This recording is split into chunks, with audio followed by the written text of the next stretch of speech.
Welcome to doctor अपर्णाज homeopathy. मी doctor Aparna. तर आज आपण डिस्कस करणार आहोत सगळ्यात महत्त्वाचा आणि वाइडली स्प्रेड टॉपिक म्हणजेच हॉर्मोनल इम्बॅलन्स। हॉर्मोनल इम्बॅलन्स म्हणजे एक्झॅक्ट काय, ह्याची इटिओलॉजी किंवा पॅथॉलॉजी काय आहे, ह्याचे कॉजेस काय आहे, ह्याच्यासाठी काय टेस्ट कराव्या लागतात किंवा ह्याचे सिम्पटम्स काय आहेत, ह्याची लक्षणे काय।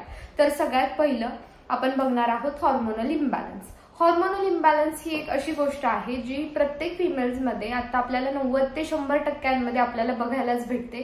प्रत्येक स्त्रियांमध्ये हे छोटे छोटे बदल घडून आलेले दिसतात। प्रत्येक महिला ह्याच रिलेटेड टेन्स असतात, फार टेन्शन असतं त्यांना की आपल्यासोबतच हे असं होतंय का, ह्याची लक्षणं नक्की हीच आहेत का, समोरच्या व्यक्तीला ह्याचा काही त्रास होतोय का। तर आपण सगळ्यात पहिलं ह्याबद्दल डिस्कस करू।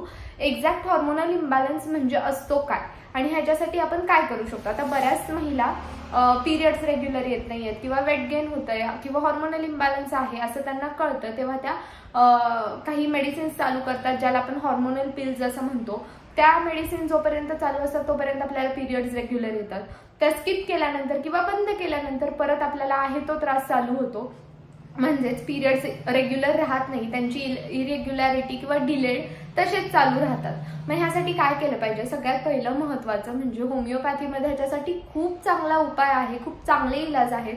तुम्ही नक्कीच तुमच्या जवळच्या एखाद्या होमिओपॅथिक कन्सल्टंटकडे जा, तुमच्या सगळ्या समस्या त्यांना सांगा, ते नक्कीच तुमचा चांगला उपचार करतील। आता आपण महत्त्वाच्या विषयाकडे वळूयात, तो म्हणजे हॉर्मोनल इम्बॅलन्स। आता आपण थोडी ह्याची इटिओलॉजी पॅथॉलॉजी बघूयात।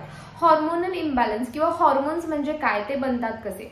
तर आपल्या मेंदूमध्ये एक महत्त्वाची पिट्युटरी नावाची ग्लँड आहे, म्हणजे जी आपण मास्टर ग्लँड म्हणू शकतो। ती ग्लँड, ती ग्रंथी आपल्या शरीरातील अनेक दुसरे जे ग्लँड्स किंवा ग्रंथी आहेत त्यांना कंट्रोल करते, जसं की ॲड्रेनल ग्लँड किंवा थायरॉइड ग्लँड किंवा पॅनक्रियाज। म्हणजे पिट्युटरी ग्लँडमध्ये जे काही कमी प्रमाणात केमिकल्स बनले जातात ते दुसरीकडे पाठवले जातात आणि बाकीच्या दुसऱ्या ग्रंथींवरती ह्या ग्लँडचा किंवा ह्या ग्रंथीचा कंट्रोल असतो।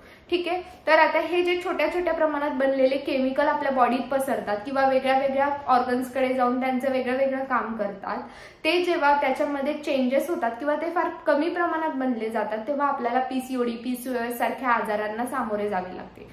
तर आपले जे हे बनलेले हॉर्मोन्स असतात शरीरात, ह्याचा कुठे कुठे वापर होतो, तर आपल्या मेटाबॉलिझम मध्ये म्हणजे चयापचय किंवा अन्नपचन मध्ये व्यवस्थित ह्याचा वापर होतो, मेंटल ग्रोथ मध्ये ह्याचा वापर होतो, फिजिकल ग्रोथ मध्ये ह्याचा वापर होतो, सेक्शुअल रिप्रोडक्शन मध्ये ह्याचा वापर होतो किंवा फर्टिलिटी नंतर जे आपल्याला प्रेग्नन्सी कन्सीव्ह होण्यासाठी जे हॉर्मोन्स गरजेचे असतात त्याचा ह्याच्यासाठी वापर होतो। आपण लहानपणापासून एखादी मुलगी बघतोय, जी लहान बाळ ते एक महिला म्हणजे किंवा एक मुलगी मध्ये ज्याचं कन्व्हर्जन होतं, तेव्हापासून आपल्याला शरीरात हॉर्मोन्स व्यवस्थित प्रोड्यूस होणं फार गरजेचं असतं। कारण एका छोट्या मुलीचा एका मोठ्या मुलीमध्ये जो बदल असतो त्याच्यासाठी हे हॉर्मोन्स खूप जास्त गरजेचे असतात, कारण की त्याच फेजमध्ये मुलींना पिरियड्स येणे किंवा लग्नानंतर प्रेग्नन्सी कन्सीव्ह होणे अशा सगळ्या गोष्टी होत असतात। तर महिलांच्या रिप्रोडक्टिव्ह हेल्थमध्ये किंवा रिप्रोडक्टिव्ह सिस्टीममध्ये ओव्हरीज असतात, 2 ओव्हरीज असतात, ते इस्ट्रोजन आणि प्रोजेस्ट्रॉन नावाचे हॉर्मोन्स बनवतात आणि तेच महिलांच्या फर्टिलिटीसाठी किंवा पिरियड्स येण्यासाठी आणि लग्नानंतर प्रेग्नन्सी नंतर लॅक्टेशनसाठी फार महत्त्वाचे असतात। तसेच पुरुषांच्या 2 टेस्टीज असतात, तिथे टेस्टेस्ट्रॉन नावाचा हॉर्मोन बनला जातो आणि तो पुरुषांच्या रिप्रोडक्टिव्ह किंवा सेक्शुअल डेव्हलपमेंटसाठी फार महत्त्वाचा असतो। जेव्हा महिलांमध्ये हे 2 हॉर्मोन्स बनले जातात पण ह्या दोन्हींची लेवल कमी राहते आणि त्यांच्यामध्ये पुरुषांचे हॉर्मोन जास्त बनले जातात, म्हणजे स्त्रियांचे जे इस्ट्रोजन आणि प्रोजेस्ट्रॉन नावाचे हॉर्मोन आहे ह्याची लेवल कमी होऊन पुरुषांचे हॉर्मोन जेव्हा वाढले जातात तेव्हा महिलांमध्ये फेशियल हेअर म्हणजे जे तोंडावरती मोठे मोठे केस येतात किंवा पिरियड्स इरेग्युलर असतात किंवा वेट गेन असतं, अप्पर लिप्स इथे अप्पर लिप्सला किंवा इथे चीनवरती जेव्हा हेअर ग्रोथ वाढायला लागते किंवा ओव्हरऑल सगळ्या शरीरावरची हेअर ग्रोथ वाढायला लागते, तेव्हा तुम्ही समजून घ्यायचं तुम्हाला पीसीओडी किंवा पीसीओएस सारखे काहीतरी आजार किंवा ह्याची लक्षणे आहेत आणि ते तुम्ही ओळखून घेतलं पाहिजे। तर मग आता आपल्याला हे जे आपण हॉर्मोन्स पाहिलेत हे कुठे कुठे वापरले जातात, ह्याचा फायदा कुठे आणि हे जे कमी प्रमाणात बनले जातात त्यात आपल्याला काय आजार होऊ शकतात, तर पीसीओडी आणि पीसीओएस, त्याचबरोबर ओव्हरवेट होतं आणि त्याच्यानंतर डायबेटीज किंवा थायरॉइड सारख्या समस्यांना देखील तुम्हाला सामोरं जावं लागतं। तर आता आपण ह्याची लक्षणं बघूयात। ह्याच्यामध्ये फर्स्ट असतं ओव्हरवेट, ओव्हरवेट होणं किंवा ह्याच्यासोबत इंटरकरंट जे छोटे छोटे डिसीज असतात, हे थायरॉइड म्हणा किंवा जास्त प्रमाणात डायबिटीसची लक्षणं आपल्याला ह्याच्यामध्ये बघायला भेटतात. ह्यासोबतच हे छोटे छोटे आजार जुळले जातात किंवा व्यवस्थित अन्नपचन होत नाही, म्हणजे ऍसिडिटीचा त्रास जाणवतो, खूप जास्त ओव्हरवेट होतं, फेशियल हेअर ग्रोथ वाढायला चालू होते, पिरियड्स इरेग्युलर असतात. सगळ्यात महत्त्वाचं, पिरियड्स इरेग्युलर किंवा डिलेड किंवा पिरियड्स येतच नाही. PCOS आणि PCOD ह्याच्यामध्ये फार छोटासा डिफरन्स आहे, आपण तो नेक्स्ट व्हिडिओमध्ये नक्कीच बघूयात. पण आता सध्या हॉर्मोनल इम्बॅलन्स हे जे आहे ह्याचबद्दल आपण बोलतोय. तर ह्याच्यामध्ये पिरियड्स इरेग्युलर होतात, पहिले 28 दिवसांनी येत असतात, मग ते 30 दिवसांनी यायला चालू होतात, नंतर 45 दिवसांनी यायला चालू होतात. असं करत करत 2 महिने पिरियड्स डिले होतात, 3 महिने डिले होतात, काही काहींना तर 6 महिने पिरियड्स येत नाही. हे सगळ्यात महत्त्वाचं आणि मोठं लक्षण आहे हॉर्मोनल इम्बॅलन्स मध्ये. तर ह्याचा पॅटर्न आता आपण बघितला आहे, ह्याच्या मागची इटिओलॉजी पॅथॉलॉजी आपण समजून घेतलेली आहे. पण आपल्याला नक्की PCOD किंवा PCOS किंवा हॉर्मोनल इम्बॅलन्स आहे हे ओळखायचं कसं? तर सगळ्यात महत्त्वाची टेस्ट म्हणजे USG, सोनोग्राफी केली जाते. त्याच्यामध्ये आपल्याला डायग्नोज होतं PCOD किंवा PCOS आहे का.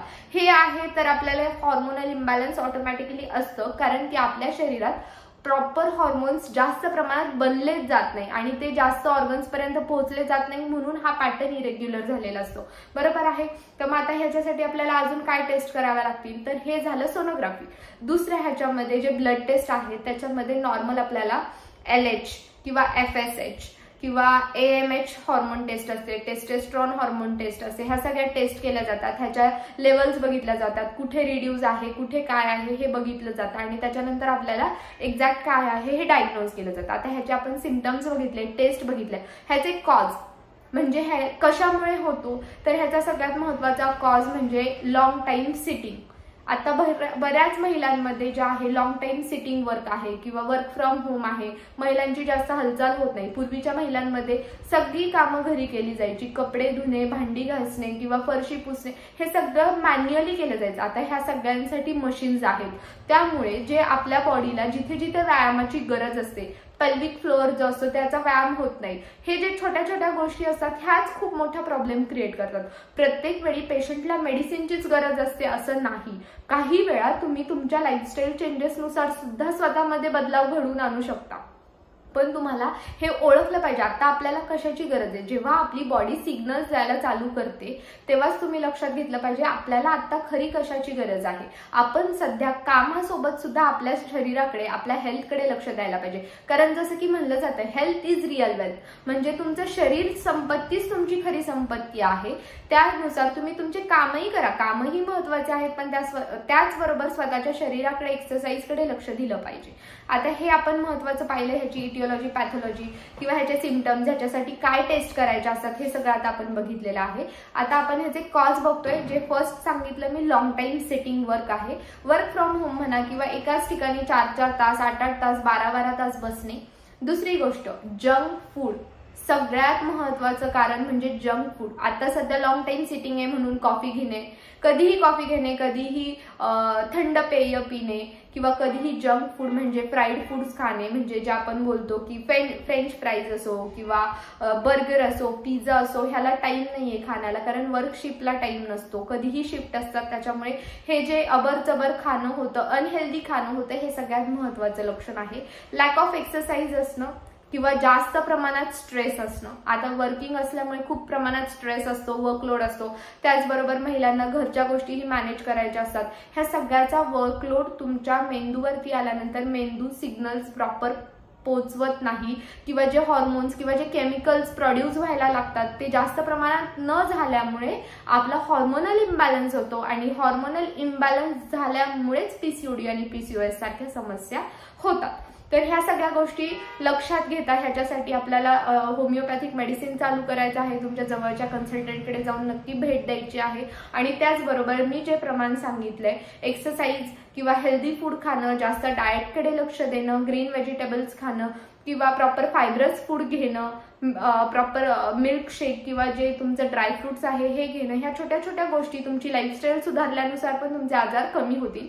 अशाच काही टिप्ससाठी मला फॉलो करा, लाईक करा, शेअर करा आणि माझ्या चॅनलला नक्की सबस्क्राईब करा. थँक्यू.